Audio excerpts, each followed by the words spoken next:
Ega akkuma beekamutti har'a magaalaa Hararii walitti qabamne obboleeyyan keenya gaggaarii kana wajjin har'a sagantaa iddoo dhalootaa godhaana Hayyuu James iddoo kee fi dhaloota kee.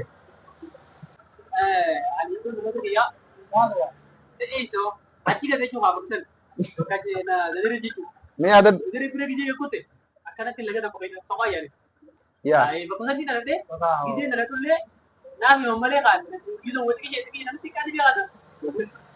ummaate waan gaafa guddattu gaafachuu qabdu ture yoo gaafa guddatte gaafa ani anummaan yoo yaada dhusa namaan naayee beekata achitti jechuun mana keenya dari dari kopha kan jepute dan achitti darbee wala tiga wala darbee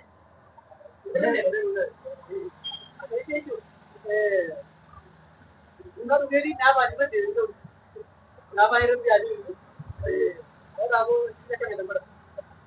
yaa akkasuma Abdii Nasroo sagantaa iddoo dhalootaa irra jirra itti fufamee eessa dhalate? Guddina Harargee bahaa magaalaa Gaara Bullaadhaa aanaa Baddannoo Araddaa Buntooraa harree takka jala mana isaa tokko jira. Niga.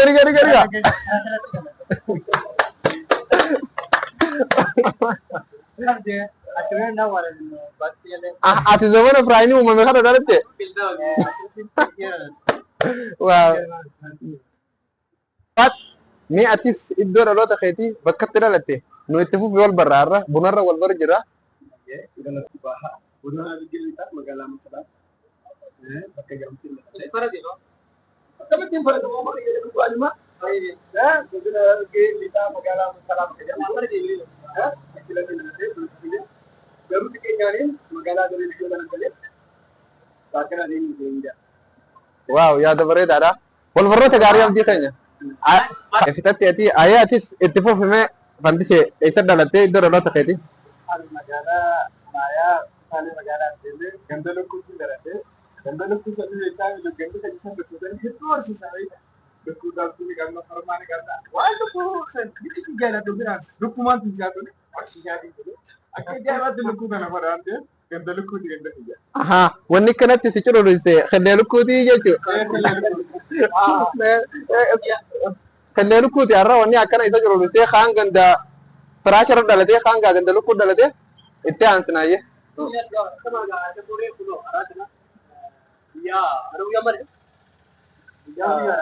Magaalaa Harar keessatti argamna. Kophii iddoo dhalootaati. Iddoo dhalootaa keenya ibsinee bakka biree waliin nu beeku bakka dhugaa harree ibsinee amma dheerachaa deemee kana hundaa karaa dhugaa gadi na dubbate. Maastara keenya beekamaa magaalaa inni yoo ta'u asitti maastar tuutii biratti argamna. Har'a dalagaa maastar tuutii wajjin wal barsiifnee achumaan warri naannoo isaa jiraatanii akka deemtanii achitti taa'eera. Waltumaa yoo fayyadamu akkasii karaa maastar naannoo barsiisuuf jedha. Waa'ee sagantaan kun sagantaa iddoo dhalootaati. Iddoo dhalootaa keetii ganda keetii hojii keetii haala kee akkatti karoora kee hojii deemtu deemeera. Okay, rakkoon qabu. Wanta kana isin hundaaniin hima. Egaa ani osoo hin kibnetti iddoon itti dhaladhe Astaraaliyaadha. Asiitoo. Austraaliyaa.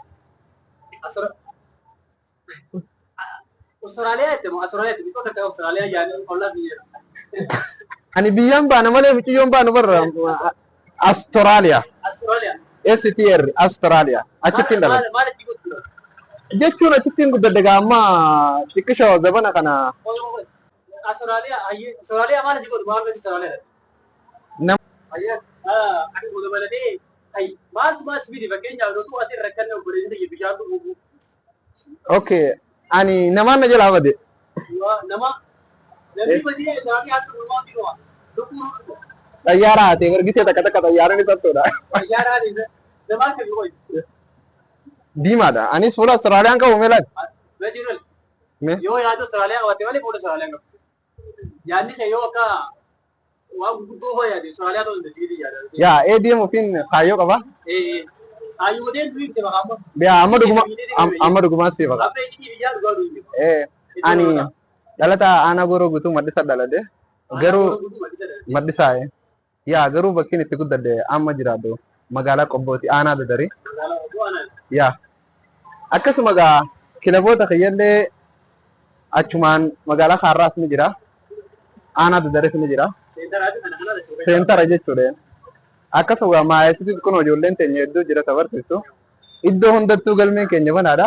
Isinillee egaa qaama isinirra gurguddate haa. Kaameraamaanii biyya kana akkuma barsiisu.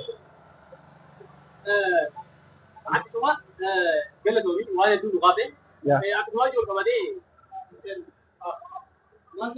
warra jiraatan dhiirri nama irratti waan akkanaa hundi biyyi naannoo kan dhufu. Akkasuma ijoollee qabatee biyya waan dhufu jira. Obboleessa egaa arraata tola garee kan durallee onlaayinii nama lafatti nagarree. Bakka inni jirutti warri naannoo hundi talaqa eeganii jirre galmoota kennaa keessaa fuudhutti koloorri kan jira dagarii.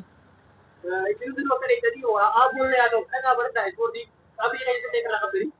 San wajjin karaa yeroo isin dabarsinaa yeroo kun kana tokko godhaa fi karaa haasimaa ni beektan yeroo ani beektan jeyyaatu karaa yeroo isin dabarsinaa fi yeroo kana gaafannee bakka dhoosaa gaddisaa kan dubbisaa ramaa keessa darbisuu danda'a maaliif beeku. Hojiin hedduu ijaa asii gadi baay'ee hojjetummaa sagalee biyya guddaadha. Ayyee mee bakka dhaloota ta'ee ganda ta'ee lafa itti dhalate.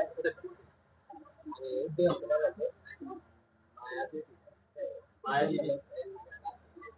Magaalaa ta'ee Wadaayii galma hotuutu. Usus wadaayii moo ganda keessanii? Hai. Wadaayii jee wadaayii. Wadaayii galmoo.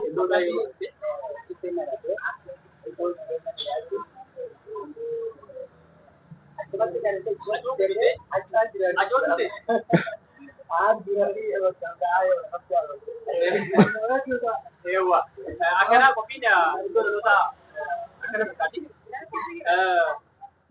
Rabbuma ofaa dhufite wanta keeyyaatinaadha. Alhamdulillah. Qophiin tokko bakka dalannee of eeniti. Maa dhufanta ati dhaabar bakka dalannee bira jechuudha. Bakka dalannee isiillee bakka dalattee ati waa hundaafuu galatoomaa isin jenna. Harma hundaanuu maastar yaaliif gaa kana wallahi dhugaa dhaqaa jajjabeessaa. Anillee na dubbachuu geenye nama hedduu dubbatu jira. Nama hedduu waa'ee isaa faarsaa gisee haasoon dhiira dhugaatii dhiira onnee qulqulluu kana dhaqaadhaa daawwadhaa. Itti galmaa waan inni irra jiru san jajjabeessaa isin jenna. Nama Oromooti. Kanuma isin dhaabna turtii gaarii isin jenna. Asuma hin buusaanii dhuftaa. Ani na akka faarsuu waan akka naan jiraatu.